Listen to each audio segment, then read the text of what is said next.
ஒரு அழகான காட்டுல ஒரு சின்ன குரங்கு இருந்தது. அது எப்போதும் மகிழ்ச்சியாக விளையாடி கொண்டே இருந்தது. காட்டின் பசுமையான மரக்கிளையில் குரங்கு தொங்கிக் கொண்டு ரசித்து விளையாடுகிறது. குரங்கு மரத்திலிருந்து ஒரு பழத்தை பறித்து சாப்பிடுகிறது.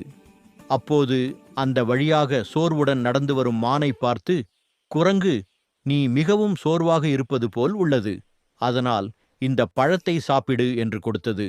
பழத்தை பெற்றுக்கொண்ட மான் மகிழ்கிறது. மான் மகிழ்ந்து, நீ ரொம்ப நல்லவன் குரங்கா, நன்றி என்று கூறியது.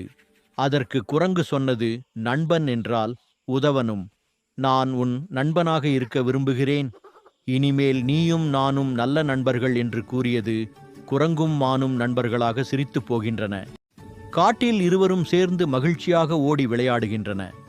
மானும் குரங்கும் மரத்தடியில் அமர்ந்து அமைதியாக வானத்தை பார்க்கின்றன. கதையின் நீதி: பிறருக்கு உதவுவது ஒரு சிறிய செயல் போல தோன்றலாம், ஆனால் அந்தச் செயல் ஒருவரின் இதயத்தில் நல்ல மனதில் விதைக்கும் விதையாகும். அன்பும் பகிர்வும் நிறைந்த மனம் இருந்தால் நமக்கு நல்ல நண்பர்கள் மட்டுமல்ல, நல்ல வாழ்க்கையும் மகிழ்ச்சியும் வரும். எப்போதும் நம்மை சுற்றியிருப்பவர்களுக்கு உதவ வேண்டும்.